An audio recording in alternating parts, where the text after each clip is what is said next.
안녕하세요. 잡시광입니다. 2020년 10월 7일 미국의 한미 친선 비영리 단체 코리아 소사이어티의 연례 행사에서 한국의 가수 BTS는 하나의 상을 받게 됩니다. 이 상의 이름은 벤플리트 상입니다. 벤플리트 상은 한미 우호 관계 증진에 공을 세운 한국인과 미국인에게 수여하는 상으로 미8군 사령관으로 한국전쟁에 참여했고 1957년 코리아 소사이어티를 창립한 창립자 제임스 벤플리트 장군을 기리기 위해 1995년부터 수여되고 있는 상입니다. BTS의 RM은 수상소감으로 올해는 한국전쟁 70주년이 되는 해인 만큼 특히 의미가 크다.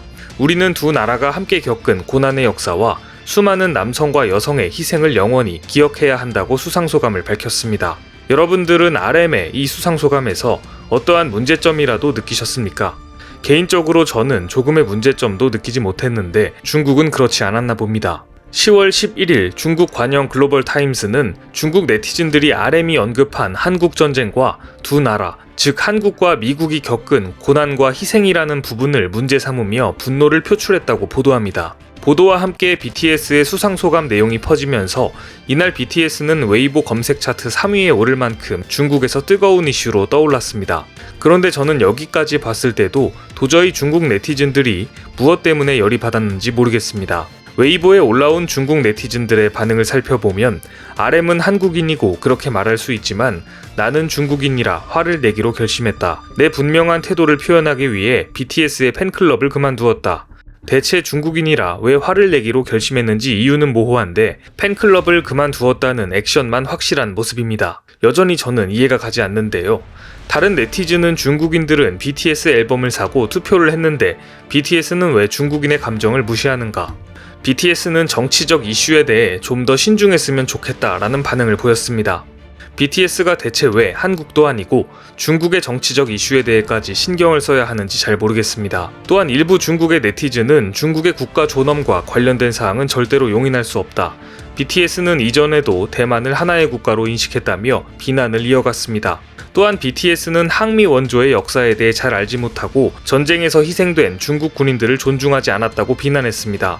중국에서 말하는 항미 원조란 미국에 맞서 북한을 돕는다 라는 의미입니다. 최근 중국에서는 미중 무역 갈등이 고조되자 애국주의, 영웅주의, 고난 극복의 의미를 담은 항미 원조 정신을 다시 강조하고 있습니다. 그냥 들었을 때도 하나부터 열까지 말도 안 되는 이야기지만 그래도 조목조목 따져보자면 BTS가 북한 가수도 아닌데 미국에 맞서 북한을 도운 것을 BTS가 왜 존중해야 하는지 이해할 수가 없습니다. 또한 중국 영토가 아닌 한반도에 들어와서 희생된 중국 군인을 대한민국 국민인 BTS가 왜 존중해야 하는지 이해가 되지 않습니다. 하지만 중국에서의 반응은 상당했습니다. 중국의 2위 전자상거래 업체인 징둥닷컴과 티몰 등에서 삼성의 갤럭시 S20 BTS 에디션 관련 상품도 사라졌습니다. 앞서 중국이 왜 이렇게 과민 반응을 하는지 도저히 이해할 수가 없었는데요. 사실 중국인들이 BTS의 수상소감에 과민 반응을 보이는 진짜 이유는 따로 있습니다. BTS가 수상한 벤플리트 상에 창립자 제임스 벤플리트 장군이 과거 6.25 전쟁 당시 중국에 엄청난 타격을 주었기 때문입니다. 제임스 벤플리트 장군은 노르망디 상륙작전으로 유명한 아이젠하워 대통령의 육사 동기입니다. 2차 세계대전에서도 전차전으로 유명한 조지 패튼 장군의 휘하에서 미 3군단을 이끌고 과감한 기동전을 부사했던 명장으로 불리고 있었습니다. 이러한 벤플리트 장군은 1951년 4월 리지웨이 장군의 후임으로 제8군을 지휘하게 되면서 6.25 전쟁에 참전하게 됩니다. 당시 엄청난 물량을 앞세운 중공군의 참전으로 전쟁의 향방은 알 수 없게 전개되고 있었습니다. 벤플리트 장군은 중공군의 물량 공세를 맞서기 위해 벤플리트 탄약량 또는 벤플리트 포격으로 불리는 전술을 만들어냅니다. 벤플리트 포격 전술은 간단합니다. 중공군을 화력으로 제압하겠다는 전략인데요. 포병의 탄약 통제 보급률을 5배로 늘려 무제한 사격이 가능하게 만들어버린 것입니다. 당시 미국 의회에서는 타국에서 벌어지는 전쟁에 소모되는 예산이 과도해지면 안 된다는 이유로 포의 화력을 제한해 왔었습니다. 하지만 벤플리트 장군은 이를 무시하고 105mm 포는 300발, 155mm 포는 250발, 8인치 포는 200발, 175mm 포는 250발을 쏠 수 있게 하여 중공군을 향해 그야말로 무자비하게 포를 쏟아부었습니다. 미국 의회 일부 의원들이 벤플리트 장군이 혈세로 만든 탄약을 펑펑 날리고 있으니 의회에 출석시켜 질의를 받아야 한다고 주장했습니다. 하지만 이 소식을 들은 벤플리트 장군은 미국 의원들에게 한국에 와서 적군 시체와 포로들을 보라, 전쟁터에 오지 않을 거라면 더 이상 말도 꺼내지 말라며 무시했다는 일화가 전해집니다. 이후에도 벤플리트 장군은 끝까지 미국 의회에 출석하지 않았다고 합니다. 결국 중공군의 물량전으로 동부전선이 위험해질 수 있었던 상황에서 벤플리트 장군은 공군기 165회 출격 및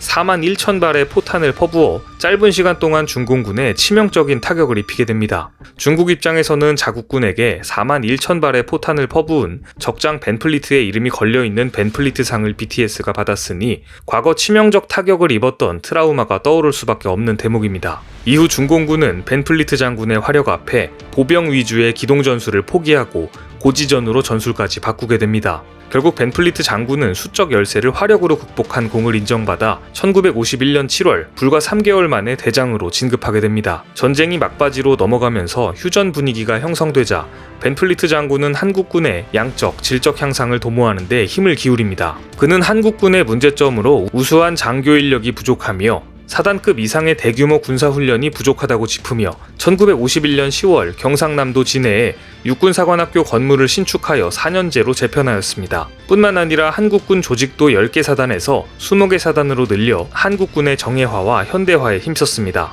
하지만 벤플리트 장군이 한국에서 영광의 순간들만 보낸 것은 결코 아닙니다.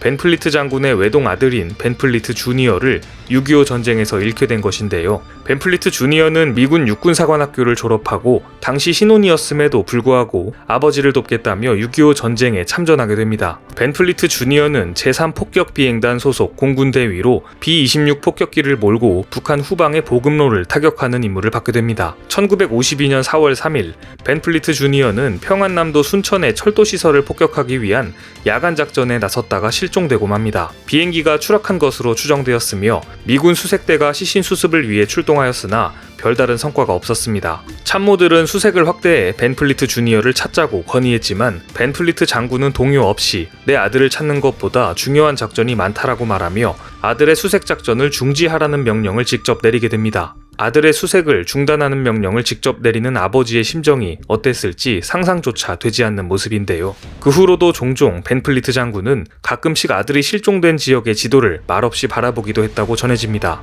이후 옥구 비행장의 기지사령관의 배려로 벤플리트 주니어의 침실과 유품을 그대로 보존하였으며 벤플리트 장군은 아들의 유품을 보기 위해 옥구 비행장에 종종 들렀다고 전해집니다. 벤플리트 장군의 사례는 최고사령관인 아버지가 자신의 아들을 최전선에 내보내는 진정한 노블리스 오블리주의 사례로 손꼽히고 있습니다. 어쨌든 6.25 전쟁에서 중공군을 상대로 맹활약한 벤플리트 장군이 중국 네티즌들 입장에서는 좋게 보일 리가 없었을 텐데요. 그러자 이번에는 외신들까지 이 사태에 뛰어들며 중국과 서방 국가들의 갈등 양상으로 확산되려는 모습을 보이고 있습니다. 뉴욕타임즈는 중국 네티즌들이 BTS의 악의 없는 발언을 공격했다고 보도했습니다. 로이터 통신도 이번 논란은 세계 2위의 경제대국인 중국에서 삼성과 휠라 같은 대형 업체들에 대한 정치적 지뢰가 깔려있다라고 분석했습니다. 즉 한국 기업들에 대한 압력을 BTS의 트집을 잡는 것을 통해 간접적으로 진행하고 있다는 분석인 것입니다. 뿐만 아니라 영국의 파이낸셜 타임즈는 한 발 더 나아가 중국의 편협한 민족주의에 BTS가 희생양이 되었다고 지적했습니다. 상황이 불리하게 흘러가자 중국 외교부가 나섰습니다. 자오리젠 중국 외교부 대변인은 BTS 관련한 논란에 역사를 거울 삼아 미래를 향하고 평화를 아끼며 우호를 도모해야 한다며 한 발 물러서는 모습을 보였습니다. 이후 한국15 공식 사이트에서도 BTS 관련 보도기사가 삭제되었고 웨이보에서도 자극적인 반응들이 올라오지 않고 있습니다. 중국 외교부가 나서자 중국 누리꾼들 사이에서도 BTS에 대한 비판이 사그라든 것인데 상식적으로 외교부에서 우호를 도모하자 이런 이야기를 했다고 중국 네티즌들이 갑자기 그에 따라 태세 전환을 한다는 것이 잘 납득이 되지는 않습니다. 혹시 중국 정부가 마법이라도 부린 것인지 아니면 단속을 한 것인지 그것은 저도 알 수가 없네요. 어쨌든 이해할 수 없었던 중국 내 BTS 관련 논란은 마찬가지로 이해할 수 없는 이유로 사그라드는 별것 아닌 해프닝으로 보입니다. 오히려 이번 사태를 통해 대한민국을 위해 헌신한 벤플리트 장군과 벤플리트 주니어 대위를 기억하는 것이 훨씬 더 의미 있는 일이 아닌가라는 생각이 듭니다. 마지막으로 BTS의 벤플리트상 수상을 진심으로 축하합니다. 오늘 준비한 소식은 여기까지입니다. 댓글을 통한 여러분들의 많은 의견 기다리겠습니다. 많은 분들의 생각이 모였을 때 진정 가치 있는 지식이 완성될 것입니다. 시청해주셔서 감사합니다.